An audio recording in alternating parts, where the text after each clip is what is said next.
Olá, sejam bem-vindos a mais um episódio 101 do SantaCast, direto na causa, o podcast que vai além dos sintomas. Navega no quê, Júlio? Na saúde, comportamento e sociedade, com uma pitadinha de amor, humor, terror, emoção, acolhimento, conhecimento, movimento, tecnologia e dor.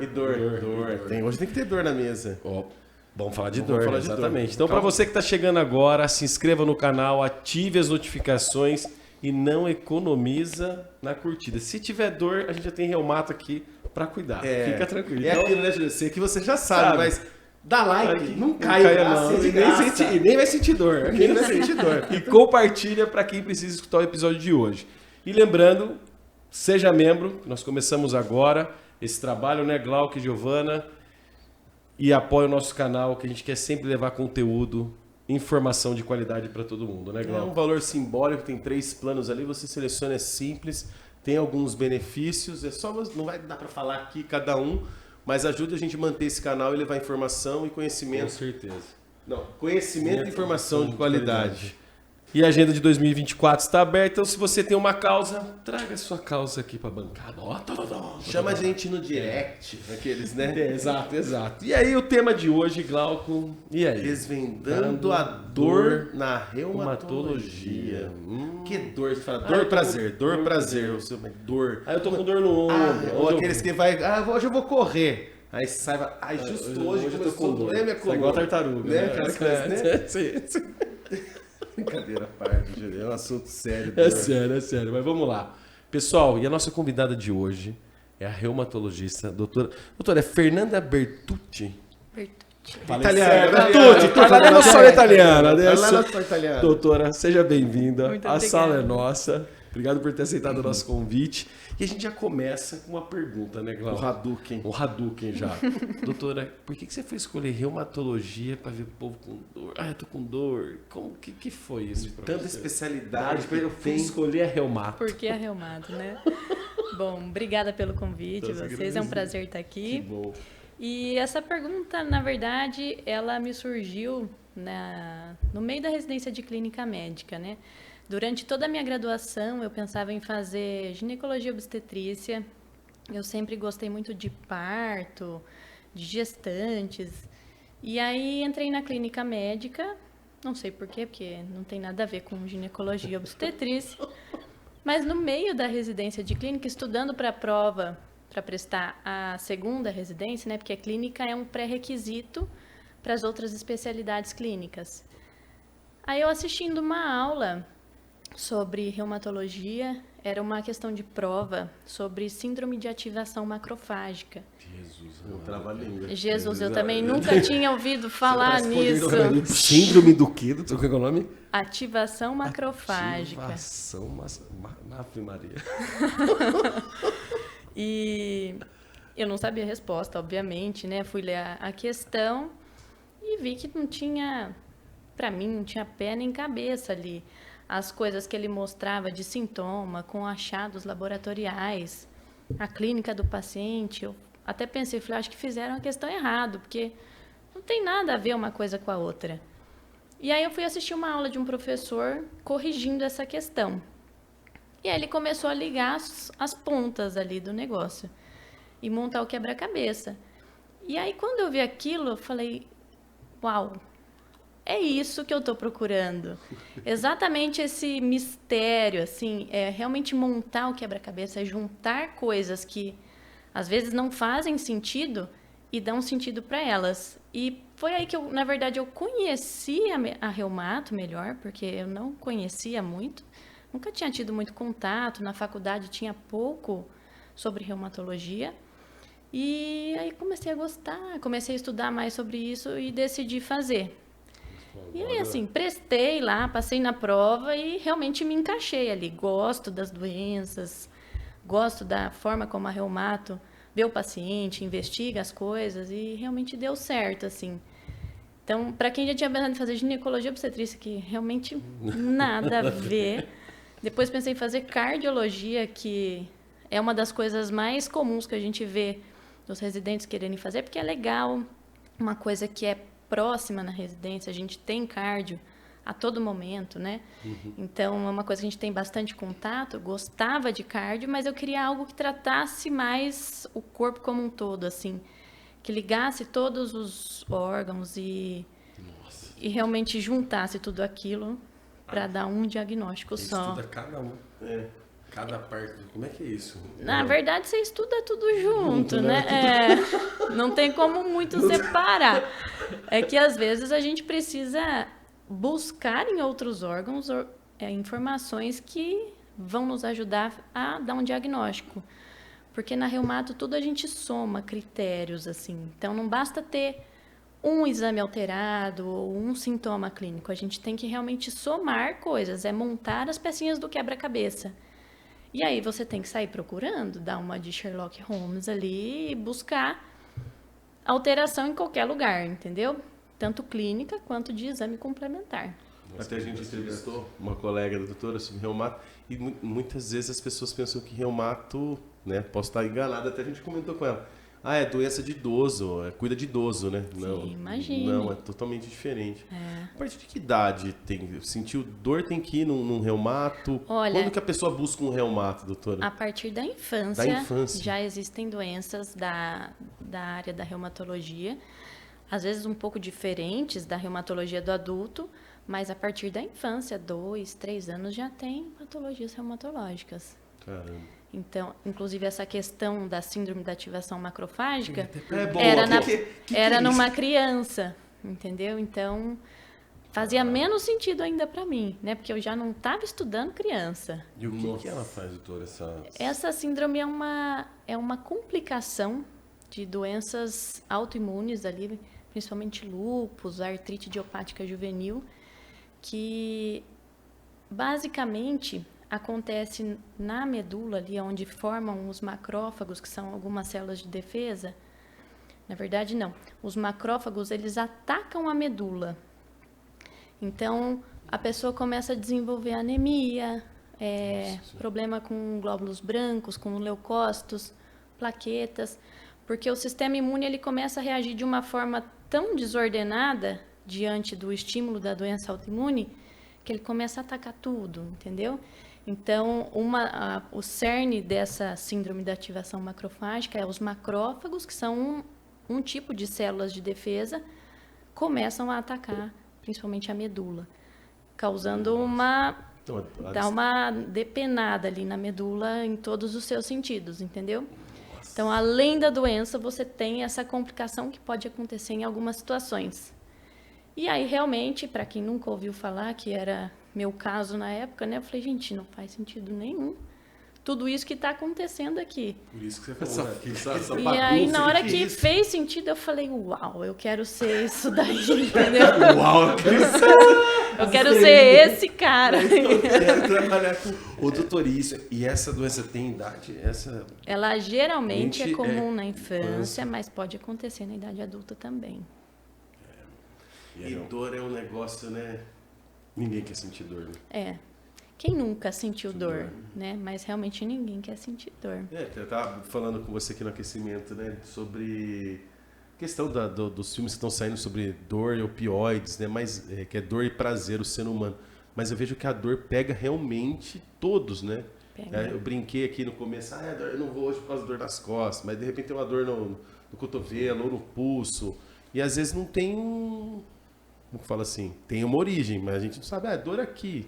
Aí toma, normalmente se automedica. Normalmente as pessoas fazem isso. Não pode se automedicar. Lembrando, pessoal, não se automedique, procure sempre o especialista. Não vai, a gente vai falar de vitamina, não vai... Não é aquela tarja azul, sintomas, não é isso não. Não é essa. A cardiologia não é. Você percebe os sintomas... Só para deixar a pessoa, o que é esse negócio tá falando ali? O que tá entendendo nada? Já acelerava um áudio, já, né, doutora? Você pode falar com o WhatsApp, inventou isso, detonado, você viu essa propaganda. Desculpa a brincadeira.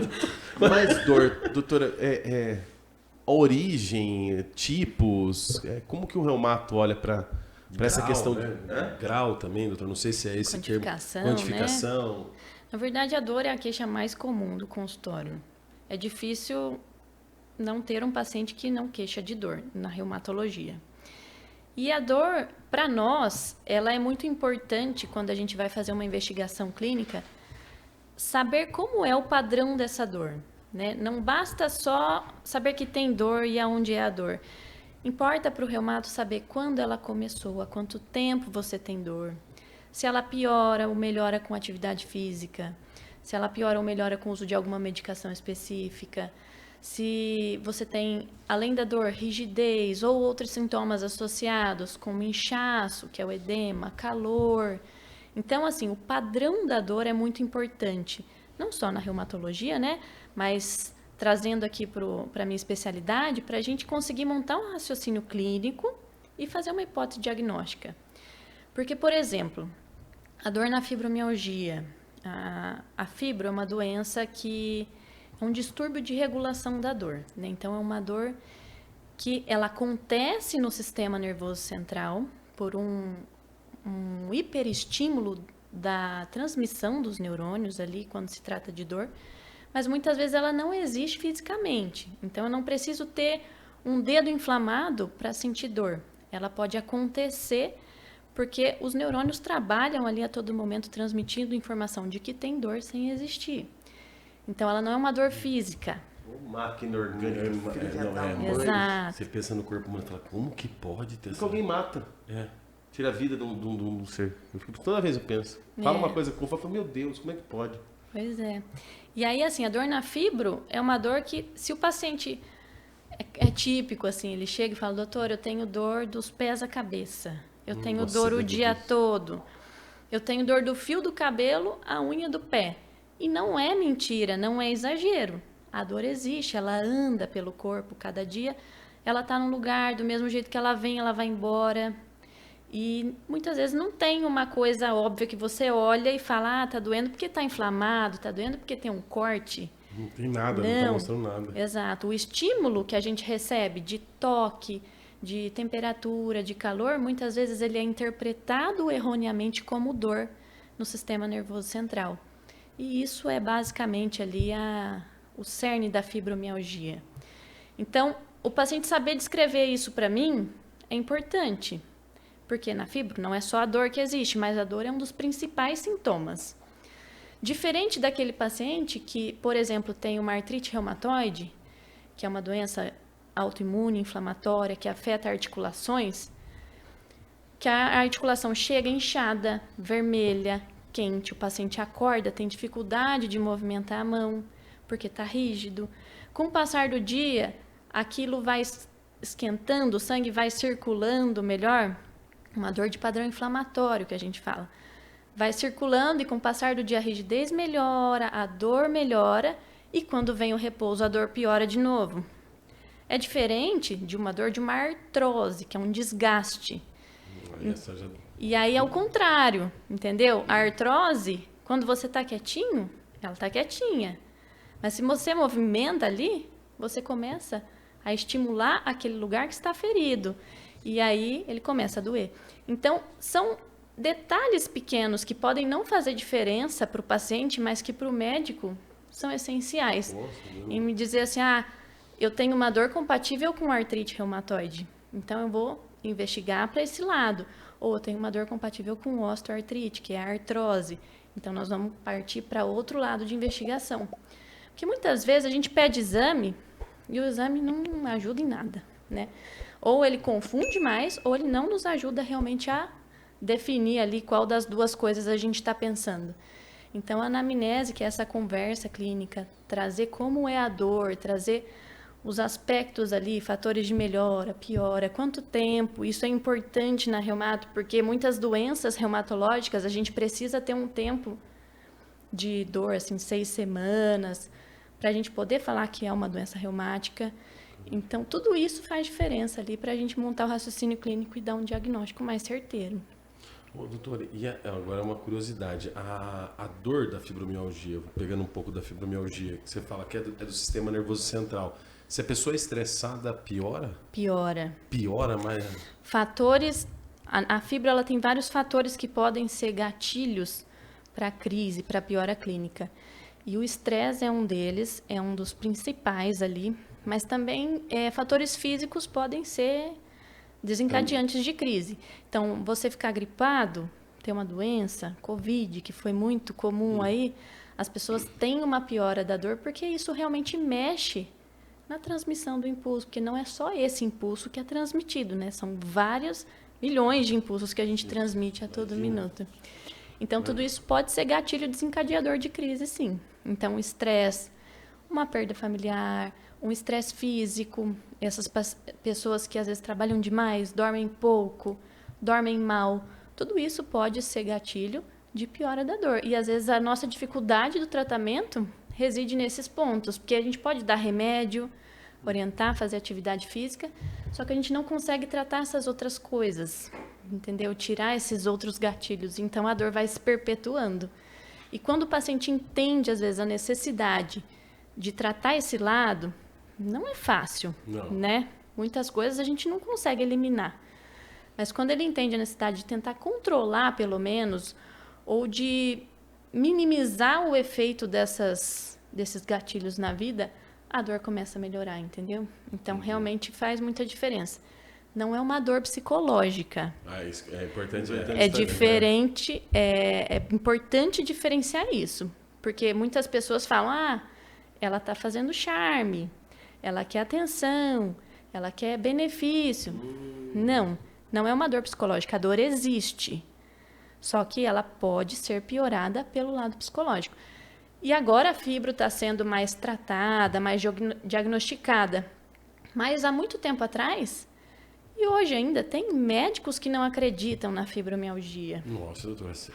Oi, Exato. Tem médicos que não acreditam. A fibro, como é uma dor de sistema nervoso central, ela não consegue ser comprovada por exames. Então, você pode pedir... Imagina, eu tenho dor dos pés à cabeça todo dia. Tem paciente que vai no consultório, às vezes, fala assim, doutor, eu queria uma ressonância de corpo inteiro. Porque eu preciso achar uma causa para minha dor. Mas não vai aparecer. Então, não é assim, a fibro não existe, porque não tem exame que comprova. Não tem exame que consiga detectar a alteração que a fibro causa. Mas ela existe, entendeu? Eu sempre dou o exemplo da depressão. Todo mundo sabe que depressão existe. Mas você conhece algum exame que diagnostica a depressão? Não existe. E por isso a doença deixa de existir? Não, ela está aí. Então a fibro ela vai nesse mesmo sentido. Ela não tem exames que ajudam a detectar, fazer diagnóstico, mas ela existe. A gente precisa de exames para excluir outras causas, né? Então, coisas que podem mimetizar fibromialgia. Perfeito. Anemia, que dá cansaço, que pode dar dor, que dá dificuldade de dormir, que dá vários outros sintomas, pode ser um diagnóstico diferencial de fibromialgia. Então, precisa excluir anemia, hipotiroidismo e outras coisas ali. Mas os exames são mais para esse sentido, não realmente para fazer diagnóstico. E a fibromialgia é nova, doutora, essa patologia? Ou já Ela não é nova, né? Ela já mas ela foi mal entendida por um tempo, assim. Então, ela era subdiagnosticada e, assim, tem também a aceitação de pacientes, né? Muitas vezes o paciente recebe um diagnóstico de fibro e não aceita, porque ele quer realmente uma comprovação. E isso não vai existir, não por agora, né?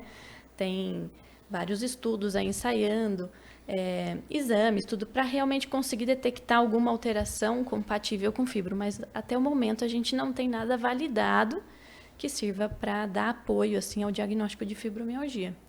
Então hoje ela está ganhando mais força, ela está sendo mais diagnosticada, ela está sendo mais aceita.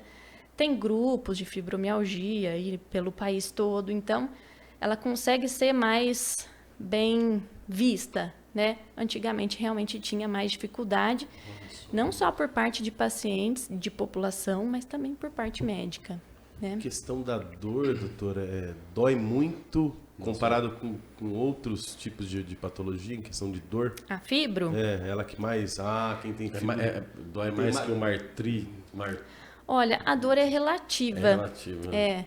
Cada pessoa sente a dor de uma forma, né? Isso não é só a questão física que vai dizer. Então, sempre falo que tem fibromialgias leves e tem fibromialgias graves. Exato. E ela, muitas vezes, não vem sozinha. ela pode vir associada a outras doenças, né? Então, pode ter uma fibromialgia e uma hérnia de disco. Você pode ter uma fibro e uma artrite reumatoide. Nossa, e é vem comum, com combo, exato. doutora, meu Deus. É comum paciente com doenças crônicas desenvolverem fibro também, porque um dos estímulos para aquele neurônio transmitir a ideia, o impulso nervoso de uma forma viciada, vamos dizer assim, é um estímulo crônico já de dor. Entendeu? Então, se a todo momento você tem ali no seu corpo uma hérnia de disco doendo, mandando informação de dor, eu falo que é como se o neurônio aprendesse a trabalhar, trabalhando achando que sentir aquela dor é normal. Então, ele começa a mandar impulso a todo momento, mesmo sem ter uma dor. E quem tem uma dor de causa orgânica, então tem uma hérnia de disco, quando tem uma fibra associada, a sua dor ela pode se intensificar. Entendeu? Então, é difícil, às vezes, separar as duas coisas. É lógico que tem pacientes que têm puramente fibromialgia, mas a grande maioria tem outras patologias associadas. Já vem junto alguma. Exato. Então, assim, eu já vi pacientes com artrite reumatoide que não tinham diagnóstico, que chegam no consultório depois de 5, 6 anos, com deformidade articular, mas que não tinham uma dor tão importante. E você fala, nossa, como? Como demorou tanto tempo? Com artrite ali, corroendo a articulação, e a pessoa... É que aquela pessoa, às vezes, a dor para ela é uma coisa mais relativo, né? Não dá pra gente falar assim, você tem uma artrite, a sua dor vai ser nível 7, de 0 a 10, entendeu? E, inclusive, quando a gente vai na reumato, a gente usa métricas para tentar entender ali a intensidade da dor para aquele paciente, para calcular os scores nosso ali de atividade de doença, e a gente usa a escala do paciente de dor, de 0 a 10. 0 sem dor e 10 a pior dor que você já teve na vida. E muitos pacientes com fibro dão dor 10. Nossa. Aí você olha para aquele paciente e fala, não é possível. Eu acabei de ver outro que está muito pior e que não deu 10. Mas é um negócio muito relativo. Que desafio. Porque aquela pessoa, para ela, a dor dela é 10, entendeu? Por exemplo, você estava falando da fibromialgia, eu fiquei imaginando uma martelada. Tipo, a batida quando você erra o dedo. Que não sei se é um relato, é que a gente é lúdico aqui, mas não sei se deve ser aquela dor que fica, ela vai aumentando assim, né? Igual você falou, é mais lúdico mesmo. Mas deve ser uma dor... É muito difícil a gente quantificar, ou assim. descrever o que é, né? Exato. Tô falando uma martelada, né? Pensa que imagina a dor. Homem normalmente é dramático. Mulher fica gripada, ela consegue limpar a casa, trabalhar, dirigir, viajar, fazer cuidar de filho, vai tudo. Homem fica doente e morre, né? Fica doente e morre. Ai, eu tô gripado. Eu vou morrer. Não, tirando a brincadeira, mas pensa alguém dramático. Vai colocar 10. Sim. Exato. Não é se nem for canceriano igual eu, vai 10.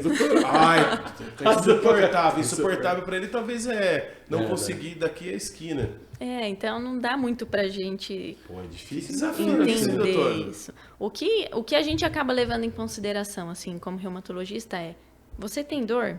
Isso é importante na sua vida? Te incapacita? Ou você consegue levar? Porque um dos relatos das pacientes que têm fibro que a gente vê, eu aprendi a conviver com a dor. Porque ela tá ali todo dia. Do mesmo jeito que ela vem, ela vai embora. Eu nunca sei quando ela vai vir ou não.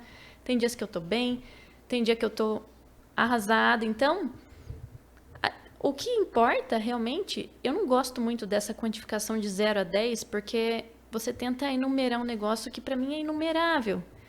Sim. Até eu ter um parto, a dor 10 que eu tinha sentido era, sei lá, realmente uma batida. Acho que foi um dia que eu fechei a porta do carro, o dedo na porta do carro. Aquilo era minha dor 10. Quando eu tive o meu parto, meu Deus, eu vi estrelinha, entendeu? E aí eu vejo um homem com uma amidalite reclamando de dor 10, eu falo, pelo amor de Deus. Mas às vezes pra ele... sacanagem comigo, entendeu? Que isso? Às vezes pra ele aquela é a pior dor. É 20, amor. É 12, né? Tem uma escala nova, uma escala nova, pô. Escala Richard. Imagina. Mas que desafio, doutora, porque você pegar um dramático... Nem pra interpretar isso. É isso que eu tô pensando aqui, doutora. Meu Deus, não é fácil. E aí o tratamento, doutora, no caso, uma pessoa com fibromialgia, ela pode fazer atividade física? Ela deve fazer? Ela deve fazer. Deve fazer. Mesmo sentindo, tipo... Sim, atividade física é tratamento da fibro, no caso. Se a gente for pensar em outras doenças da área da reumatologia, por exemplo, as doenças autoimunes, lúpus, artrite reumatoide, atividade física é tratamento. A gente só não recomenda em algumas situações específicas. Então, por exemplo, você está com uma baita de uma artrite no joelho. É lógico que eu não quero que você estresse aquele joelho naquele momento. Mas melhorou a artrite? Vai fazer exercício, entendeu? Ter massa muscular, ter uma boa capacidade cardiovascular, um bom preparo físico, isso é essencial. Não só na reumatologia, né? Mas para a vida de qualquer pessoa. E pensando que a gente está querendo que essas pessoas que tenham doenças reumatológicas envelheçam bem, envelheçam com saúde, ter um bom condicionamento físico e ter músculo é essencial, entendeu? Então, atividade física é o tratamento de todas as doenças ali, com algumas pequenas restrições, né? Mas na área da reumato, eu indico para quase todo mundo. É raro um paciente ou outro que eu contraindico, geralmente é temporário. E faz milagres, viu? Faz. Sério? Faz milagres. Quando se trata de dor, então, é um negócio que é exponencial. Eu falo, se você quer gastar um dinheiro com alguma coisa que vai te trazer um benefício, gaste num personal, que é lógico que a atividade tem que ser assistida, não pode ser aquela coisa da cabeça. Eu vi um treino ali no Instagram, vou copiar, entendeu? Não, calma. Não, você tem que adaptar para a sua condição, para a sua necessidade.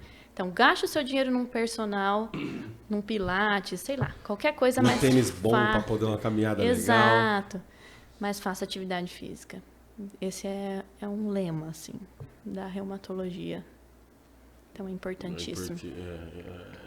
E tem uma região que você pega, por exemplo, nos casos dos seus pacientes, assim, que tem fibro, tem alguma região que dói mais, eles relatam? Tem.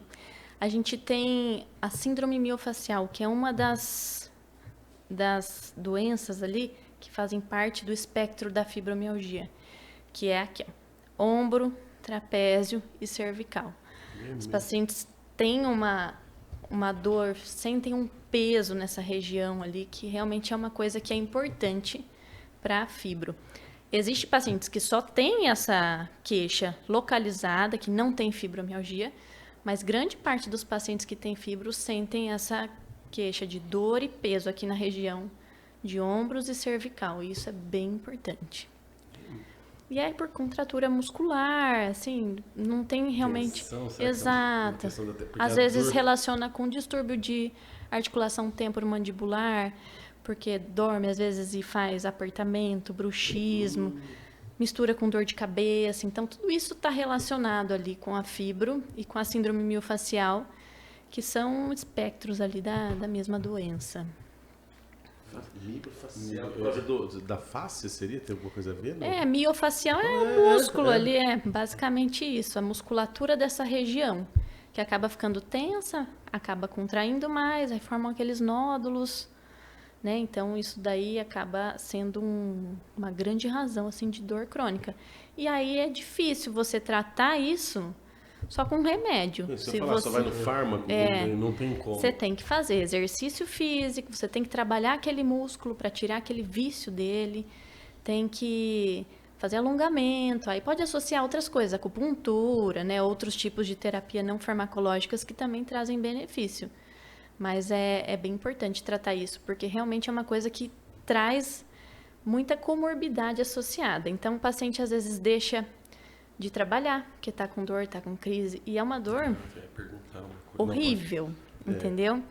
É uma dor incapacitante mesmo, porque começa a subir aquilo pelo pescoço e vai virando às vezes uma dor de cabeça, a pessoa começa a ter tontura, às vezes é gatilho de enxaqueca, então realmente é uma coisa importante, é a dor assim. Da irritação, né, doutora? Exato. Você começa a ficar irritado, porque você está com aquela dor, acho que tudo incomoda, imagina, você quer tirar a dor, aí de novo, se estiver dentro de um ambiente que também tem barulho, o cara não consegue descansar. Mas surta. E hoje em dia, com o advento de computador, home office, Eu ia perguntar isso, que as todo pessoas home trabalham muito, né, sentado. E se você não tem a ergonomia certa de ajustar a tela do computador, o mouse, o teclado, cadeira, altura de mesa, tudo isso é importante. Se você não faz isso, você trabalha a sua postura já de uma forma errada e acaba sobrecarregando ainda mais toda aquela estrutura. E aí a dor para vir é um piscar de olhos. Da pandemia para cá aumentou muito. clássica. Exato. É a clássica. Aí da pandemia, home office. Mas você vai pagar daqui a um tempo ainda, né? Muita coisa a gente vai pagar. Porque pensa, quantas pessoas trabalharam em casa, a gente mesmo. Lógico, a gente ainda tem um escritório, tudo levamos para cá, mas quem não tinha, que teve que se adaptar. Exato. Quanto tempo trabalhar? Eu me adaptei pouco tempo por causa do... Ou não se adaptou, Ou não se deixou adaptou. a casa, trabalhou dentro de casa com a mesa que não estava legal. Exato. E foi Deu um ficando- jeitinho deu um ali. jeitinho. É. Tá tudo Bacana, bem, todo só que mundo. olha o impacto disso. E senta tudo torto.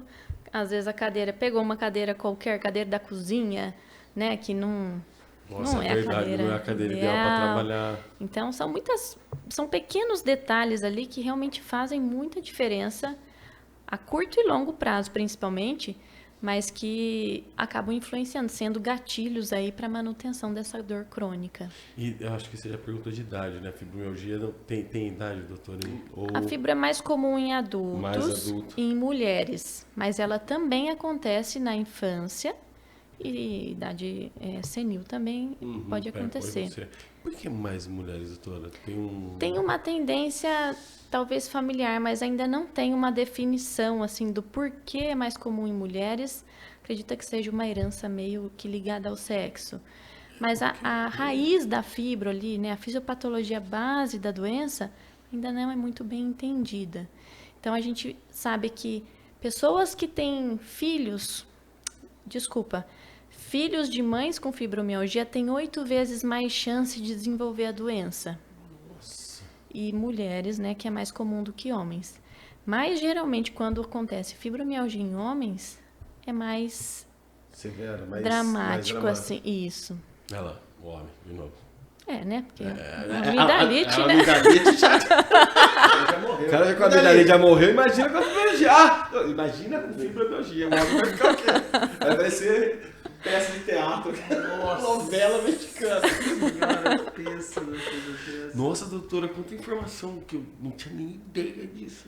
Imagina quem está nos assistindo. Ó, pessoal, aproveitando, para quem está nos assistindo, está gostando desse assunto, compartilha, se inscreva no canal, ative as notificações e curte, que aqui... Ah, tá, Gê, pode deixar.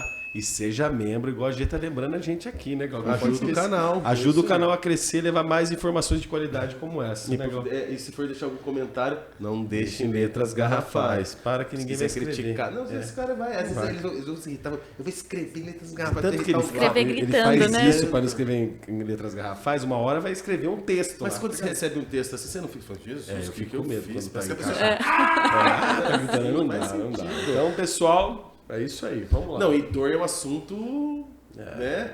Porque é aquela coisa, né? Tô com dor, preciso ir no médico, não vou ali na drogaria, eu compro um que pode ser comprado e... Ué, Mano, mas se mano, você pensar mano, na nossa mentalidade antes de ser representante, doutora, quando pensava em dor, vamos pegar condroitina e glucosamina, um exemplo. Dor é só idoso. Só idoso.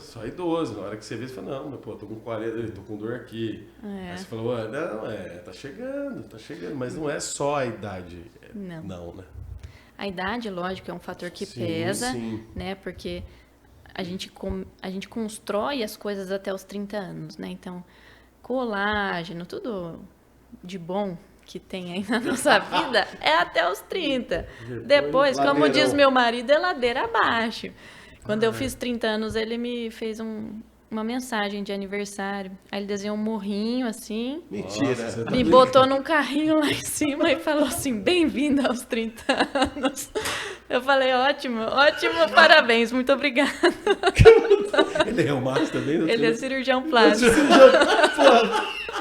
Ele falou assim, agora vão vir as rugas, a flacidez.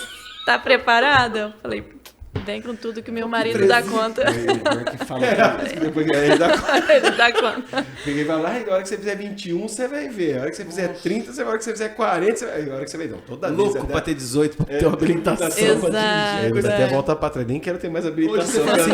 Ai, que raiva dirigir em Campinas, né? São Paulo, qualquer outro lugar. Imagina. Pois é. E sobre a questão de dor, né, que a gente tá falando. Pegando que a população tá envelhecendo. A gente, querendo ou não, a pirâmide, até a gente conversou no episódio anterior, que né, tá ficando grossa.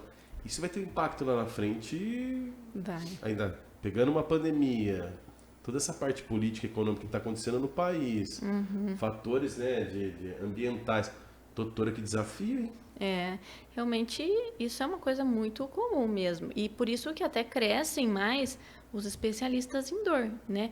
Isso era uma especialidade que antes não tinha tanta força e agora cada vez mais a gente vê clínicas de dor para tratar dor independente da causa. Às vezes eles não estão interessados em tratar a causa especificamente, porque isso o médico da especialidade ele vai fazer. Mas tem uma dor crônica, por exemplo, e isso é muito comum na ortopedia, né? O paciente tem indicação de pôr prótese no joelho, no quadril, mas ele não quer, ele tem medo. Ele vai ter dor. Então, o que vai ser feito a partir de então? Tratar a dor. E aí a gente tem várias medicações aí aliadas, mas muitas vezes as medicações acabam não sendo suficientes. E aí está cada vez mais crescendo a parte da medicina de intervenção na dor. Então, fazer bloqueios, colocar catéteres de estimulação para controle de dor. Então, isso realmente está crescendo bastante. Eu acho que muito visando esse aumento da população idosa aí, né? Essa mudança esse alargamento Porque aí da parece ponta, só um né? dado compartilhado, né? Pensando em estrutura social, se uma pessoa não tem uma importância na sociedade, alguma coisa deixa de produzir, isso vai impactar na vida de alguém. Exato. Porque lá não vai acontecer aqui, isso não afeta a gente. Não, olha lá, aconteceu na China, um morceguinho, né? Olha que não vira. Pois Então, é. assim, tem que...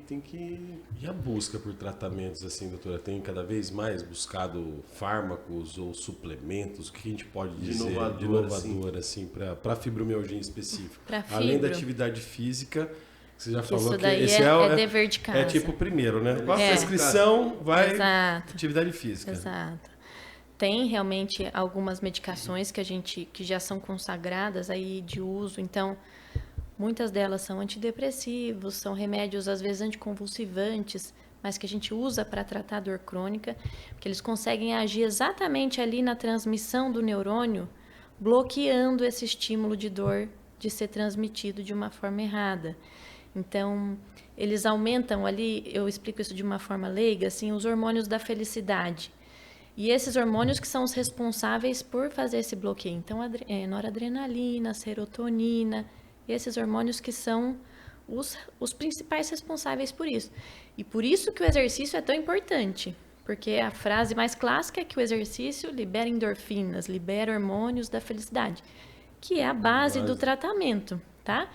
Então, tem medicações que são específicas para isso, para controle de dor crônica, e a gente pode usar na fibro, pode extrapolar para outras doenças, então, para osteoartrite, para hérnia, a gente acaba usando esses remédios também. E recentemente tem crescido a questão do canabidiol, né, que são os derivados da cannabis para tratamento de dor. E na fibro isso tem sido um tema muito discutido, inclusive a gente teve um congresso agora, recente, que foi trazido de novo esse tema, para ver se tem alguma atualização em relação a isso, né? Porque é uma demanda dos pacientes. A gente vê que muitos pacientes, às vezes, têm um preconceito contra usar um antidepressivo, mas não tem contra usar um derivado da cannabis. Então, eles querem algo que pareça mais natural, que pareça ter menos efeitos colaterais. Mas, infelizmente, ainda não tem nenhum estudo grande que tenha impacto, que mostre que realmente os derivados da cannabis tenham efeito nas doenças reumatológicas. A gente já viu isso para outras doenças, na neurologia, na psiquiatria, já tem estudos que comprovam a eficácia, mas realmente na reumato ainda não tem nada. Então, é uma demanda que surge diariamente e que ainda não tem uma resposta. Eu acho que isso é questão de tempo, tá? Até desenharem estudos na verdade, um bom desenho, né? Porque também tem bastante desfecho. doença também, doutora. Exato. A reumatologia tem muito. Mas assim, a gente acaba vendo, às vezes, um ou outro paciente que usa e que tem melhora, né? Muitas vezes, na verdade, em todas as vezes, não foi eu que prescrevi, mas a gente vê que tem paciente que tem benefício. Então, por isso que eu acho que é uma questão de tempo até as coisas se definirem melhor e ter realmente as recomendações oficiais. Mas, por enquanto, ainda não tem nada. Mas eu acho que a cannabis vem como um promissor. Não para todos os casos, né? Sim. Assim como tudo na vida, não tem uma indicação mundial de um remédio para qualquer doença. Mas eu acho que tem, sim, perfis de pacientes que podem se beneficiar do uso dessa medicação. Doutor, e uma curiosidade, né? A demanda no seu consultório hoje tem... Não sei se é uma pergunta bem curiosidade mesmo. Você classifica assim, é muito mais procura de fibromialgia, artrite reumatoide? O que você nota hoje no... É misto. É misto? É misto. Porque tem, inclusive, pacientes que têm doenças reumáticas imunomediadas, que são artrite, lúpus, né? Essas doenças autoimunes que têm fibro também. Mas assim, doutora, fica mais a procura de fibro é grande. A procura de fibra é grande. É maior do que eu acho que as pessoas imaginam, assim. Realmente, as pessoas falam assim, quando você escolhe uma especialidade, você vai para aquela especialidade por conta, geralmente, das doenças raras. Tipo a síndrome de ativação macrofágica. Mas isso não é a realidade do seu consultório, né? No seu consultório, você vai ver poucas doenças raras e mais as doenças comuns, que às vezes não parecem tão empolgantes ali do ponto de vista de estudo, né? Mas que acontecem com muito mais frequência. E isso não é só na reumato, isso é em geral, entendeu? Então, tem bastante, eu trabalho lá no Hospital da PUC, né? E lá é uma amostra viciada, né? Porque a gente acaba concentrando os pacientes com doenças reumáticas imunomediadas. Então, lá tem bastante paciente que tem realmente doença autoimune. Mas no consultório particular, a demanda de fibra é bem alta. Que coisa interessante. É. Eu não tinha essa ideia, doutora, da fibromialgia. Sinceramente, não... É que a gente sempre pensa artrite reumatoide, osteoartrite, lúpus. Acho que são as mais faladas. Osteoporose... Isso. Também. Mas essas são coisas bem parecem ser tímidas assim no holofote das mídias, né, das redes sociais. Até porque ganhou força recentemente isso, digital. Exato. E não é todo médico que está online compartilhando esse tipo de conhecimento. Exato. A gente vê que a Sociedade de Reumatologia, dentro dos consultórios, eu admiro muito, que tem folhetos explicativos. Isso. É sensacional aquilo. Para um paciente pega enquanto está esperando a consulta ler. Fantástico. Até aproveitando, você também tem dúvida também no próprio site da sociedade. Ali tem todas as cartilhas ali. Tudo. Eu adoro que você pode baixar. Eu tenho dúvida ali, é legal. Então, além do podcast aqui do SantaCast com a doutora, Exato. também tem a Sociedade de Reumato. Somos puxa-saco de reumato. É uma fonte segura de informação, né? Então, eu sempre recomendo que os meus pacientes... Eu tenho essas cartilhas, eu geralmente entrego para os pacientes, porque eu falo, não busque no Google. O Google, ele é trágico, né? Você digita lá, tem um exame lá, o FAM positivo, ele vai falar quanto tempo de vida você tem, o que pode ser... Sabe, ele te dá uma informação totalmente trágica, distorcida às vezes. A pessoa piora. Exato. Ou se eu vou mandar uma mensagem para a doutora, doutora, eu vi no Google, pelo amor de Deus. Mas o que tem de paciente que chega às vezes no consultório com um exame positivo, desesperado, porque algum médico pediu, aí veio positivo e falou, procura um reumatologista. Sai do consultório, Google. Aí digita lá, por exemplo, o FAM. O que é o FAM? Aí o Google já fala tudo isso. Você tem lúpus, você vai ter tantos anos de vida. A dor é não sei o quê, você vai ter isso. Não sei o quê. Aí o paciente chega desesperado no consultório e sai achando que eu sou a melhor médica do mundo, né? Porque eu falo que ele não tem nada daquilo, a pessoa me ama. Fala... e sai feliz da vida. Fala, meu Deus, doutora, que alívio. Você tirou um peso da minha costas.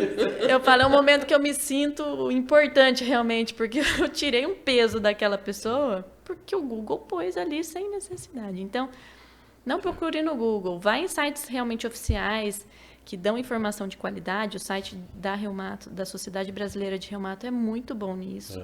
Hoje a gente vai deixar até... Depois a gente coloca no descritivo, né? Deixando descritivo já, bem legal, porque tem todos... de novo, puxa saco.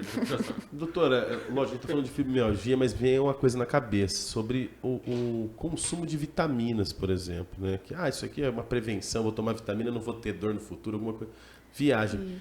Isso tá certo? Porque vitamina é natural, faz bem, né? Pode tomar. O que você dá a sua opinião? Esse negócio de vitamina a gente tem que tomar cuidado, né? Tanto a vitamina quanto qualquer outro suplemento que ele tem que sempre ser recomendado por um médico.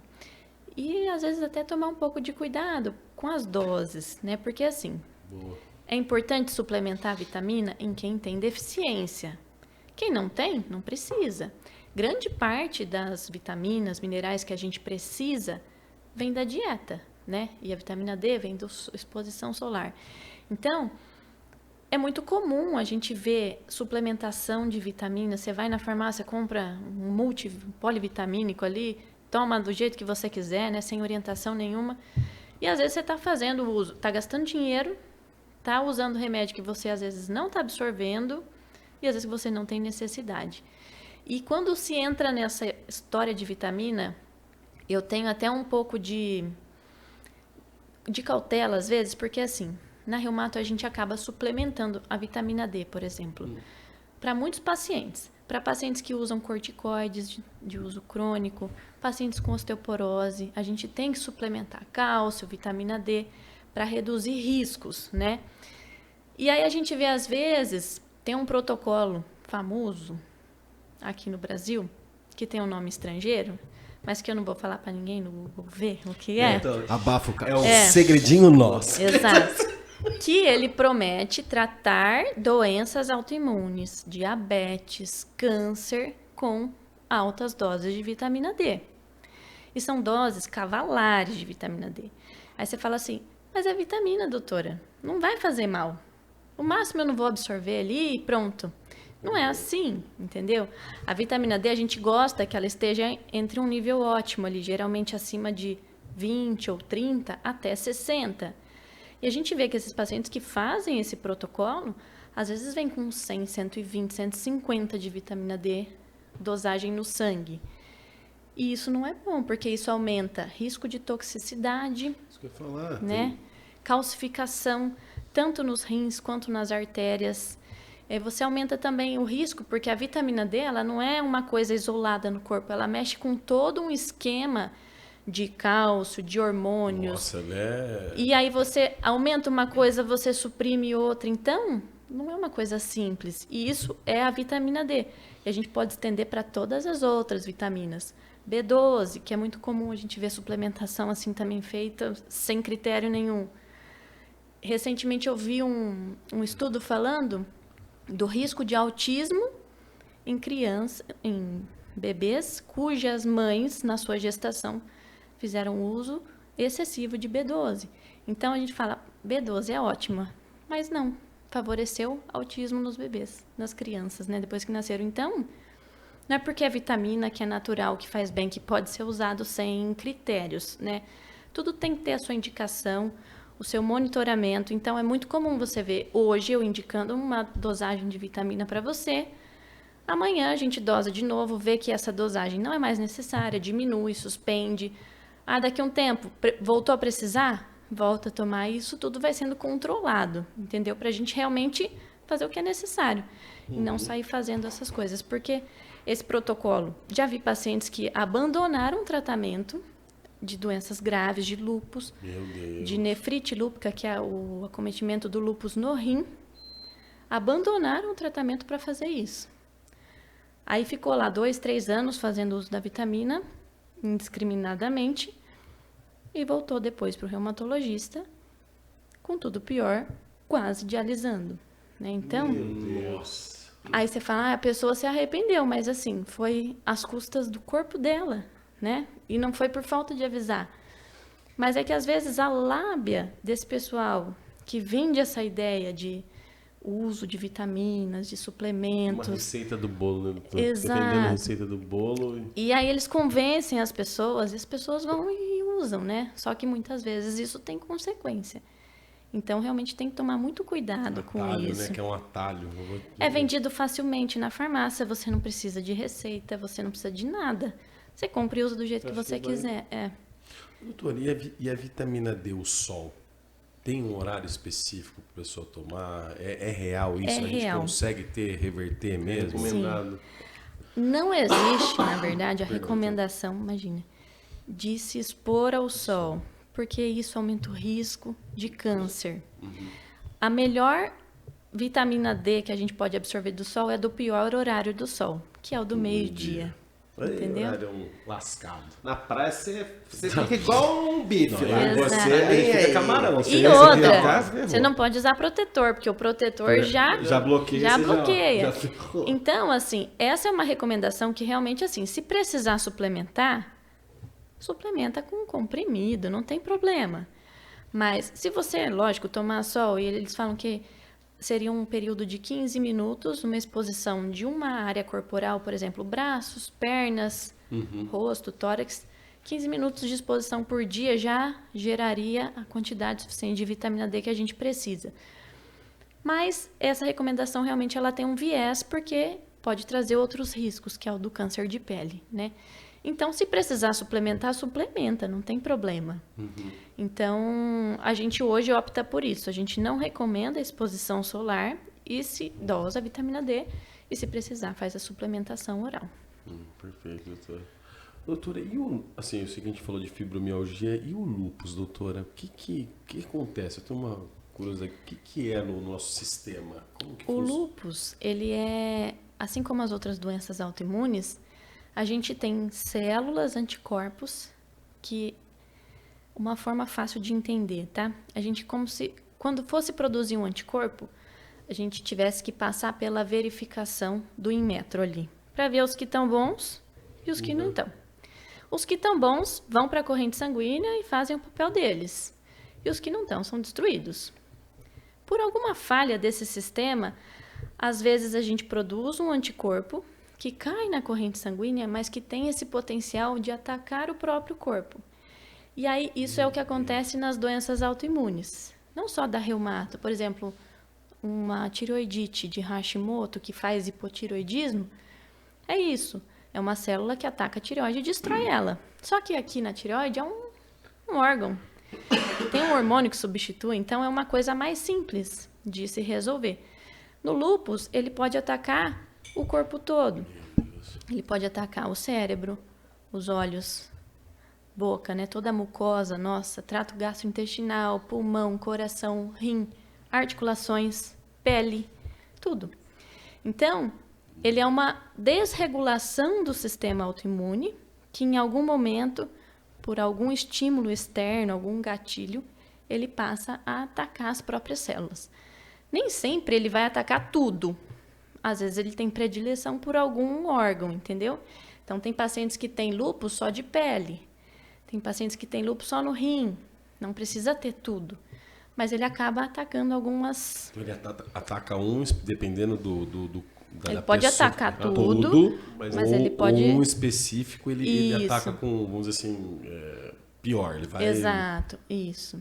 Então, assim como na fibra, a gente tem fibro com pouca dor ou uma dor que não incapacita, e a gente tem fibros graves, né?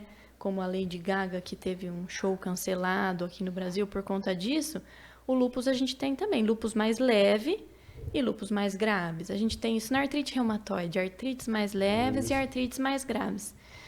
Tem pacientes que têm associação de duas doenças autoimunes, então isso depende muito do sistema autoimune de cada pessoa. Mas, doutor, eu fico pensando assim, o estado emocional dessas pessoas. Porque aí a bala deve piora.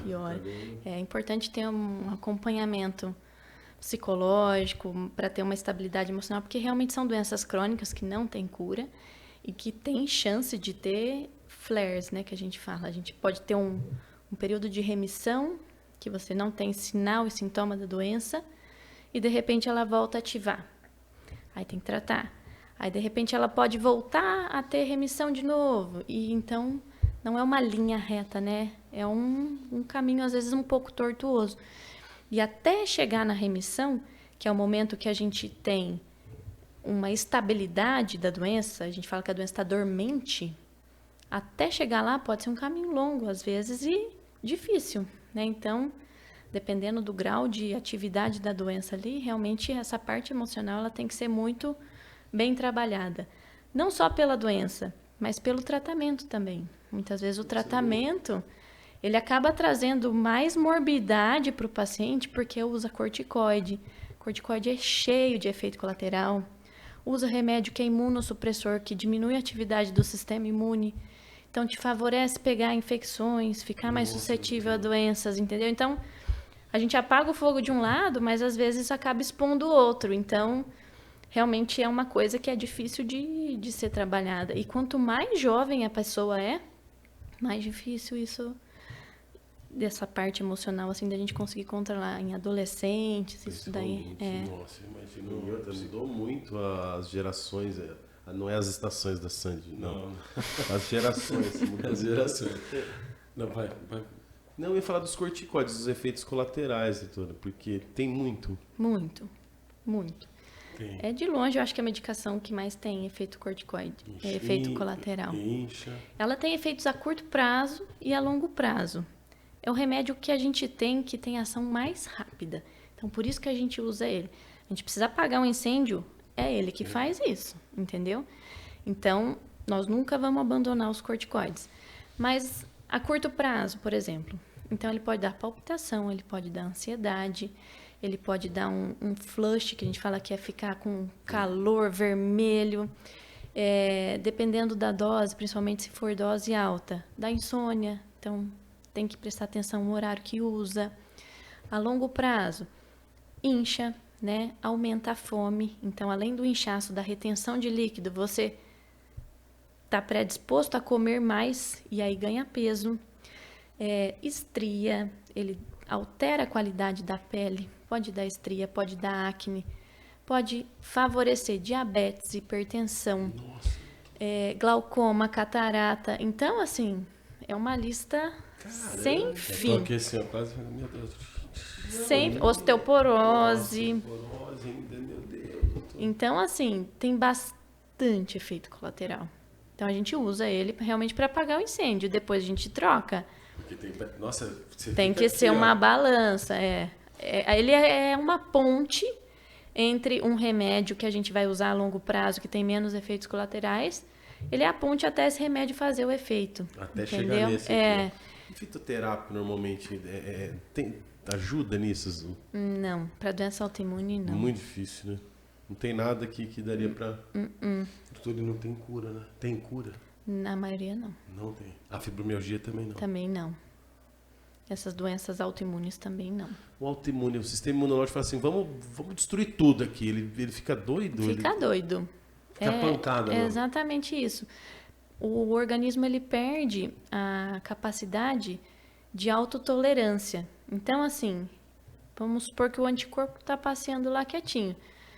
Ele vê uma célula, vê uma outra estrutura, ele tolera aquilo e passa reto.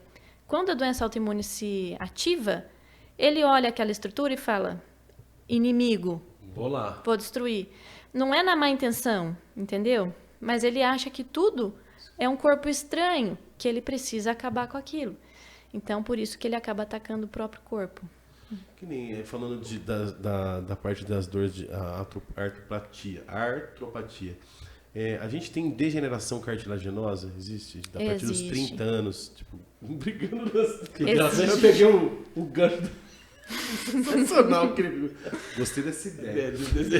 Eu não achei nada sensacional. Eu ia ficar de bode, viu? Pô, amor, a partir daqui você for louco. Me acordou com café da manhã na cama e um bilhetinho desse. Sacanagem. Pelo amor de Deus. Não, aí ele deu uma relaxa. Não, eu via muito que a partir dos 30 a gente tem a ladeira, realmente, né? Mas a gente começa a ter sei lá porquê, o organismo já começa a fazer o trabalho dele. Você vai envelhecer, você vai morrer. A articulação degenera mesmo, destrói Sim. É natural. Tem um envelhecimento natural.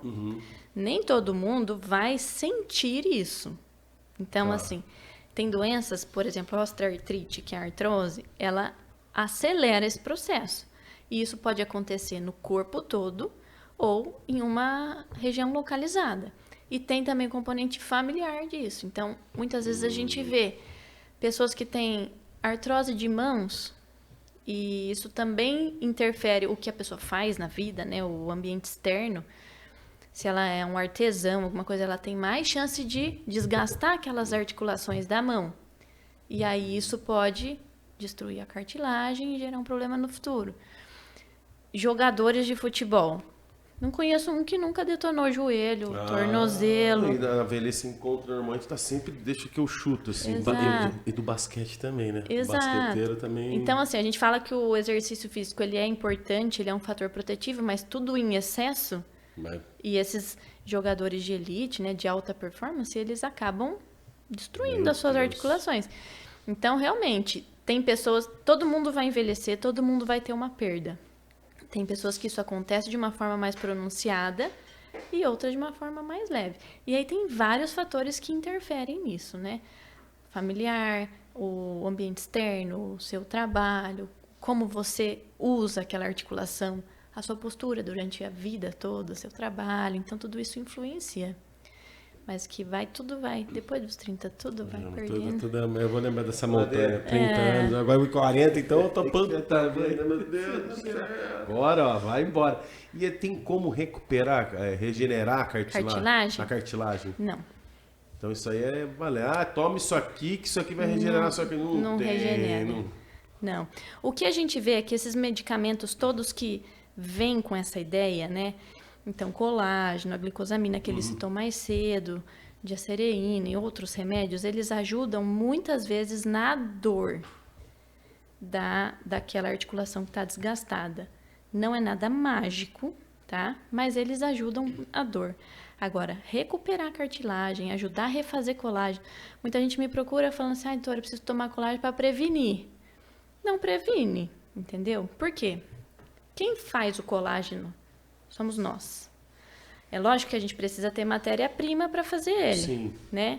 Então, às vezes, se a sua alimentação está insuficiente em matéria-prima de colágeno, você vai produzir menos ou vai produzir um colágeno com qualidade inferior. Mas se o seu corpo não consegue produzir o colágeno, não adianta tomar. Entendeu? Porque a produção tá com o colágeno ele é uma molécula. Quando a gente toma, vai para o nosso estômago, essa molécula é quebrada para ser absorvida. E aí nosso corpo tem que formar o colágeno a partir daquilo. Se ele não consegue formar colágeno... O colágeno seria para inibir um processo inflamatório. Mais ou menos. Ajuda um pouco em melhorar a viscosidade do líquido, da articulação e começar a trazer um benefício de dor em relação a isso. Mas realmente... regenerar a cartilagem não tem nada senão, que faça. Ninguém tava mais com dor. Highlander tava aí. Não, imagina a nossa pele. Exato, então, exatamente. Se eu tomasse colágeno pro resto da vida, eu tava... A cara dele, Hoje tem aqueles bioestimuladores de colágeno que a dermatoplástica acabam usando, né? Que são injetáveis. Eles conseguem estimular o seu corpo a produzir colágeno.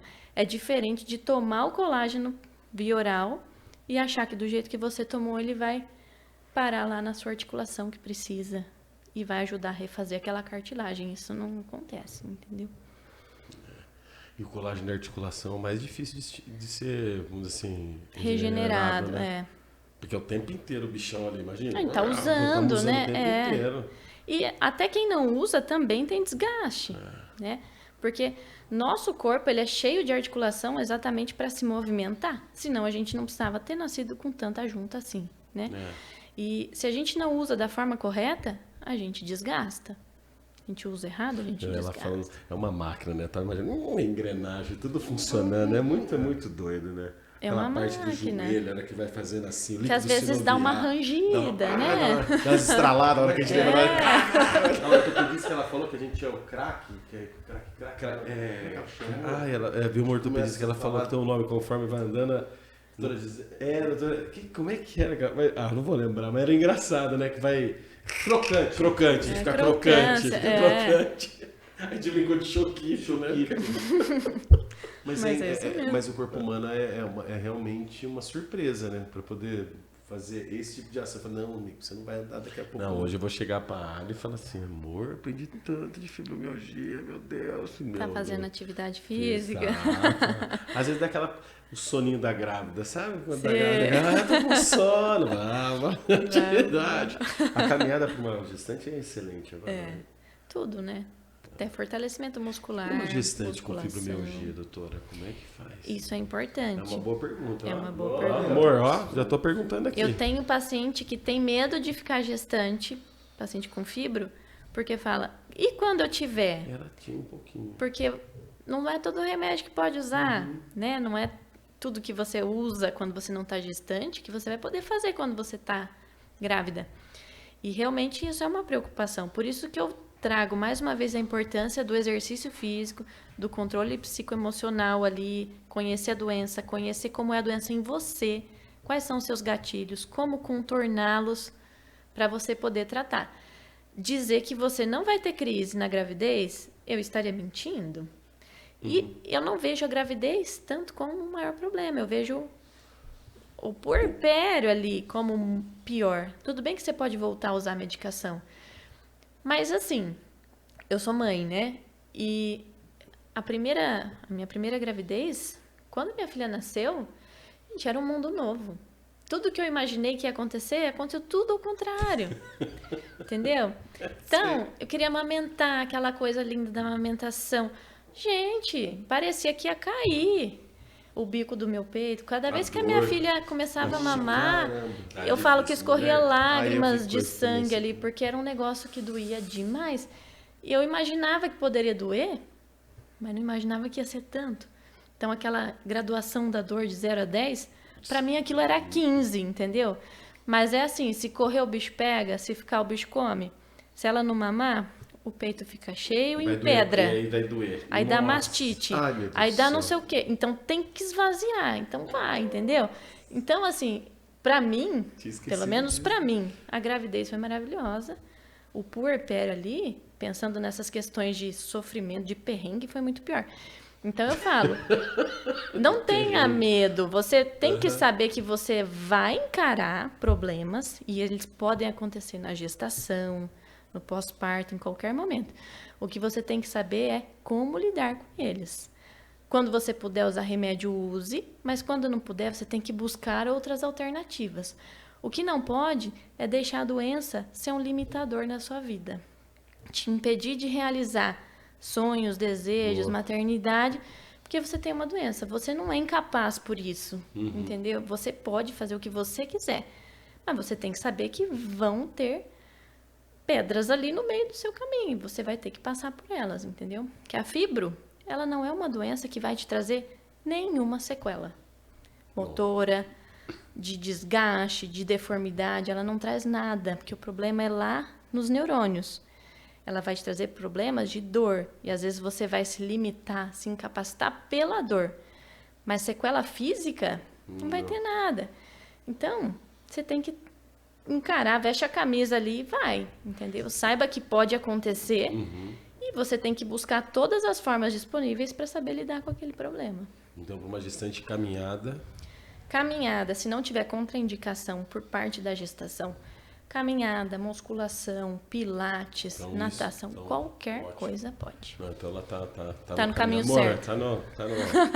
E ela tá fazendo também uma coisa que mudou muito, até a postura dela, é aquele LP, Low Pressure, esqueci.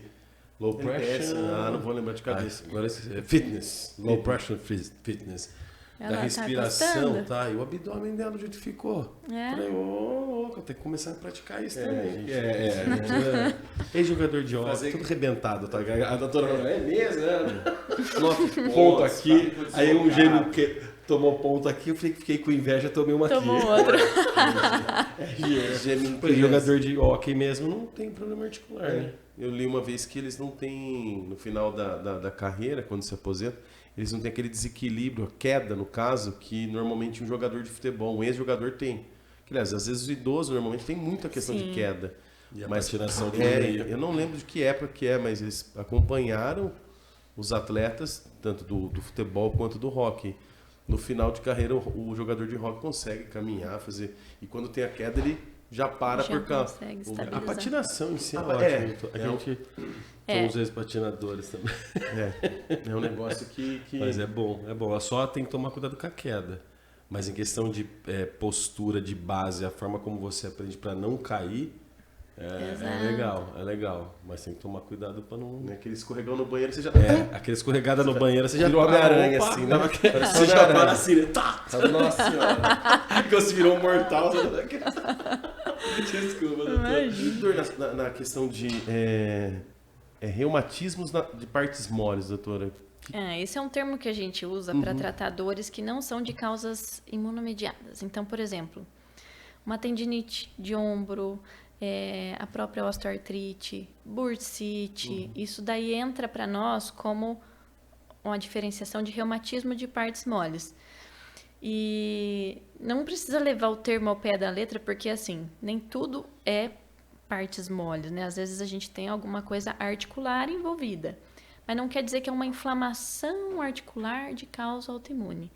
Então, a síndrome miofacial, que eu citei mais cedo, é um reumatismo de partes moles. Tendinites, bursites, todas essas inflamações localizadas ali de causas mecânicas, muitas vezes, né? Distúrbios ortopédicos, a gente acaba chamando de reumatismo de partes moles. Porque é gota que o povo fala, não tem nada a ver. A gota, ela não é uma doença autoimune, mas ela não entra no reumatismo de partes moles. Ah, tá. Ela é uma doença autoinflamatória, que a gente fala. O corpo gera inflamação, mas não tem um anticorpo ali, uma autoimunidade por trás disso. Mas não é qualquer um que pode ter gota, entendeu? Tem um componente familiar envolvido, de hereditário. Então, assim, não é toda pessoa que tem um ácido úrico alto que vai desenvolver gota.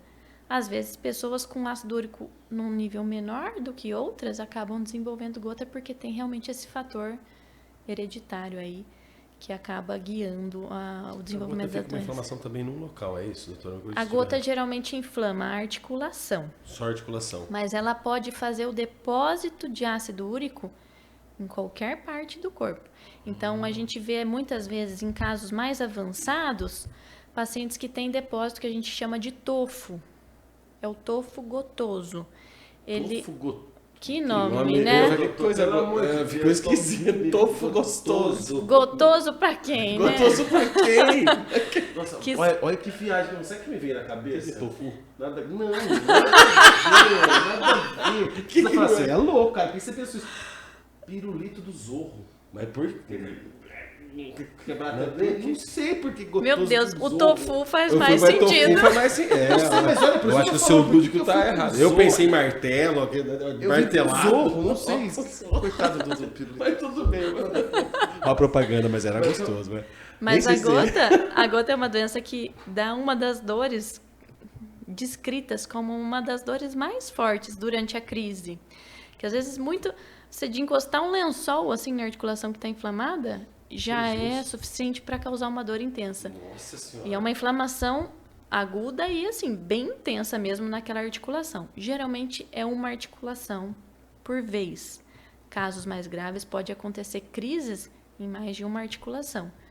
Mas a crise da gota clássica é aquela no dedão do pé. Isso é no pé, porque eu tinha pensado. E normalmente o tratamento, o profissional que ele busca é o reumato. É o reumato, isso, é o reumato. Geralmente, a primeira visita médica é num pronto-socorro, porque a crise ali, né? Chegou. Vai lá. E o tratamento da gota não é difícil, não precisa de medicamentos muito elaborados, anti-inflamatórios, isso daí já resolve a crise. Mas aí a gente precisa entrar com remédio para baixar o ácido úrico. Quanto menor o ácido úrico, menor a chance de ter novas crises, de ter o depósito de tofo. E o depósito, ele pode acontecer em qualquer lugar do corpo. Então, na articulação, em tendões, em ligamentos, no meio da coluna, ali você pode ter depósito. Caramba. Na pele, no subcutâneo.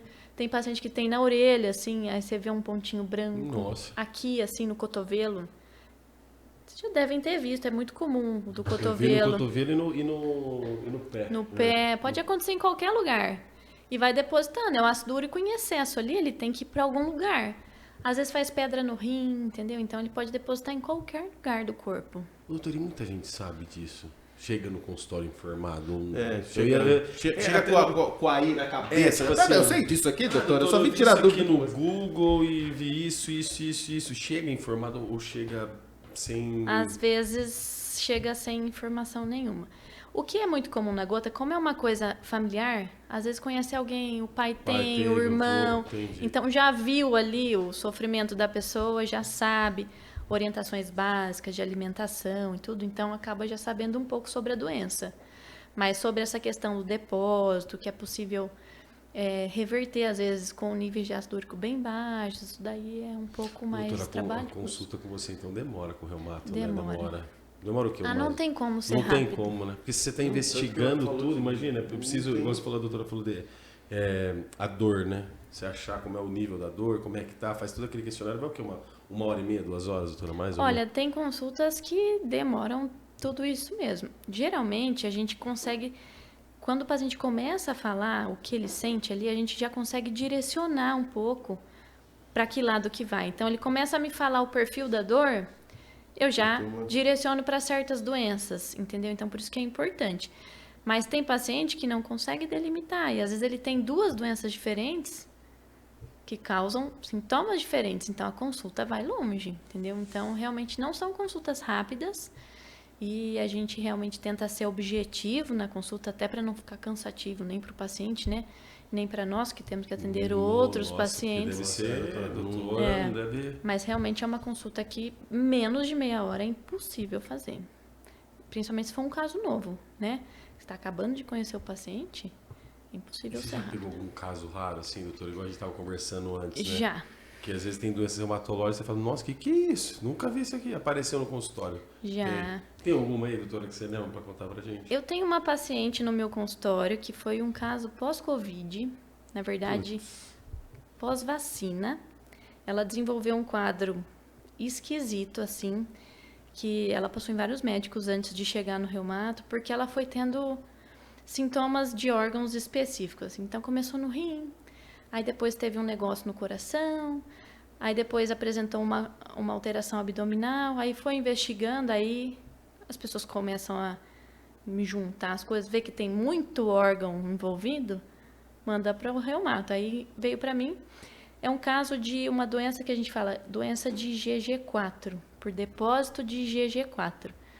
É um tipo de célula de uma imunoglobulina que acaba se proliferando em excesso e depositando em alguns órgãos do corpo. E ela vai criando uma espécie de um tecido que vai fibrosando. E aí ela pode envolver órgãos, pode ter o comprometimento de outros órgãos secundários a isso, entendeu? Então foi realmente uma doença rara, é uma doença rara que aconteceu ali depois de uma vacinação e pode acontecer depois de qualquer vacinação e de qualquer infecção. E eu sempre reitero isso, porque as pessoas às vezes têm um pouco de preconceito contra a vacina do Covid. Então, isso pode acontecer qualquer vacina, porque vacinas e doenças são estímulos para o sistema imune, né? Ponto. Isso então, as pessoas precisam saber disso. Exato. Então, assim, a partir do momento que você estimulou, pode estimular da forma certa, mas às vezes pode dar um estímulo errado ali, né? Uma célula que não seria aprovada lá no Inmetro e que escapuliu, entendeu? Perfeito. Então, às vezes, se ela tivesse tido o Covid em si, talvez esse estímulo teria sido muito pior. Então, aconteceu esse estímulo, ela desenvolveu essa doença, lógico que ela deveria já ter uma predisposição para isso. E durante a vida, não teve em nenhum momento um estímulo para o desenvolvimento, que aconteceu agora. E realmente é um caso raro. Eu vi poucos na minha vida, se eu não me engano, na minha residência e até hoje, na minha vida de reumato, eu vi 4 casos desse. Não é um caso muito comum. Não é muito comum. Tratamento... Adivinha. Corticoide. Corticoide. É o danado, não tem jeito, né? É. Nossa, doutor, eu tô assim... Passado. Faz tanto tempo que a gente estuda, né? Faz tempo que a gente visitou essa especialidade, mas tantas coisas que a gente não tinha conhecimento. Exato. Não tinha, mas é legal. A reumato é um mundo enorme, incrível, assim, realmente de de doença. A maioria são doenças raras, né? Mas é o que a gente falou, no consultório, o que a gente vê com mais frequência não são essas doenças, mas tem muita doença que os leigos acabam nem conhecendo. Muitas pessoas não sabem nem o que o reumato faz, né? Muito menos o que ele trata. Então, realmente é um mundo enorme ali de patologias. Igual a Samara, a gente estava falando isso com a Samara quando veio aqui. Que é, por exemplo, a Samara veio aqui e a gente falou sobre artrite psoriásica. Isso, parece falou certo. Aí, Gê, passei Pode visitar. Doutora Samara, falei certo, já deixou aqui. Ensinou direitinho. Pô, a gente ficou praticamente o episódio inteiro só nessa patologia. Aqui a gente foi, não sei nem quanto tempo ainda, nem sei mais. Chegamos, Já chegamos no final. Praticamente metade foi de fibromialgia. Não, Se dá pegar pra cada falar uma horas e horas de todas elas. Nossa, São eu temas- aprendi a chegar hoje para falar, fibromialgia. Grávida, escuta aí, grávida, eu vou falar as coisas. Escutei de uma grávida. Uma grávida reumática para você grávida nutricionista. Vamos lá. Isso aí. Doutor, a gente chegou no final, assim, obrigado por compartilhar Imagina, obrigada tanto a ele. conhecimento e informações valiosas, né, Júlio? Para nossa audiência, para quem está nos assistindo. Aproveitando, para quem não nos conhece, né, eu sou o Glauco Santos, Júlio Santos, gêmeos pancados, se inscrevam no canal, dá like Ative aí. as notificações. Fazer igual comissário de bordo. Sei que você já sabe. Sabe, mas não custa lembrar. Sei que você já sabe, mas vale lembrar. Senta o dedo no like aí. E seja membro do Santa ajuda Cast. o canal a manter E traga sua causa. sua causa. E aí, doutora, no final, Lá vem, doutora. sempre sobra pra mim. É que eu comecei com isso. Aí eu fico só assim, vai.